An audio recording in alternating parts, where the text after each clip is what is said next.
Hi hello friends, ಎಲ್ಲರಿಗೂ ನಮಸ್ಕಾರ. Welcome back to my channel.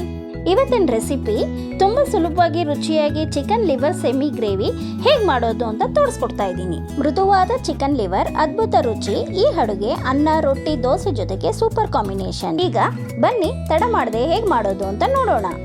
ಕಡಾಯಿಗೆ 2-3 spoon ಎಣ್ಣೆ ಸೇರಿಸ್ಕೊಂಡಿದ್ದೀನಿ.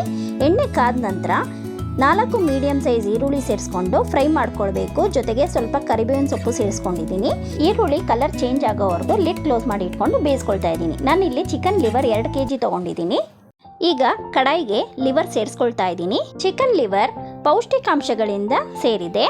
ಇದರಲ್ಲಿ proteins, iron, vitamin A, vitamin B12 ತುಂಬ ಹೆಚ್ಚಾಗಿರುತ್ತೆ. ಎಲ್ಲವನ್ನು ಮಿಕ್ಸ್ ಮಾಡಿಕೊಂಡು ಲಿಡ್ ಕ್ಲೋಸ್ ಮಾಡಿ ಇಟ್ಕೊಳ್ತಾ ಇದ್ದೀನಿ ಲಿವರ್ ಬೇಯೋದಕ್ಕೆ.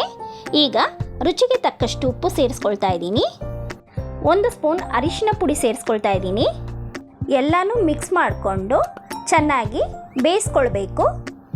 ಲಿವರ್ ಬೇಯೋದಕ್ಕೆ ಸ್ವಲ್ಪ ಟೈಮ್ ತಗೊಳುತ್ತೆ. ಚೆನ್ನಾಗಿ ಮಿಕ್ಸ್ ಮಾಡಿಕೊಂಡು ಲಿಡ್ ಕ್ಲೋಸ್ ಮಾಡಿ ಇಟ್ಕೊಂಡು ಬೇಯಿಸ್ಕೊಳ್ಬೇಕು. ಈಗ ಮನೆಯಲ್ಲೇ ಮಾಡ್ಕೊಂಡಿರೋ ಸಾಂಬಾರು ಪುಡಿ ಸೇರಿಸ್ಕೊಳ್ತಾ ಇದ್ದೀನಿ. 2 ಸ್ಪೂನ್ ಸಾಂಬಾರು ಪುಡಿ ಸೇರಿಸ್ಕೊಳ್ತಾ ಇದ್ದೀನಿ ನಾನಿಲ್ಲಿ. ಚೆನ್ನಾಗಿ ಮಿಕ್ಸ್ ಮಾಡಿಕೊಂಡು ಬೇಯಿಸ್ಕೊಳ್ಬೇಕು. ಈಗ ಕನ್ಸಿಸ್ಟೆನ್ಸಿ ನೋಡಿಕೊಂಡು ನೀರು ಸೇರಿಸ್ಕೊಳ್ಬೇಕು. ನಮಗೆ ಹದ ಎಷ್ಟು ಬೇಕೋ ಅಷ್ಟು ನೀರು ಸೇರಿಸ್ಕೊಂಡು ಮಿಕ್ಸ್ ಮಾಡಿ ಮತ್ತೆ ಬೇಯಿಸ್ಕೊಳ್ಬೇಕು ಲಿಡ್ ಕ್ಲೋಸ್ ಮಾಡಿ. ಕುಕ್ಕರ್ನಲ್ಲಿ ಮಾಡ್ಕೊಳ್ತೀನಿ ಅನ್ನೋರು ನೀರು ಸ್ವಲ್ಪ ಸೇರಿಸ್ಕೊಂಡು 3 ವಿಷಲ್ ಕೂಗಿಸ್ಕೊಳ್ಬೋದು. ಈಗ ಲಿವರ್ ಬೆಂದಿದೆ. ಇದಕ್ಕೆ ಕೊತ್ತಂಬರಿ ಸೊಪ್ಪು ಸೇರಿಸ್ಕೊಳ್ತಾ ಇದ್ದೀನಿ. ಇದಕ್ಕೆ ಈರುಳ್ಳಿ, ಕೊತ್ತಂಬರಿ ಸೊಪ್ಪು ಸ್ವಲ್ಪ ಹೆಚ್ಚಾಗಿದ್ದರೆ ರುಚಿ ಚೆನ್ನಾಗಿರುತ್ತೆ.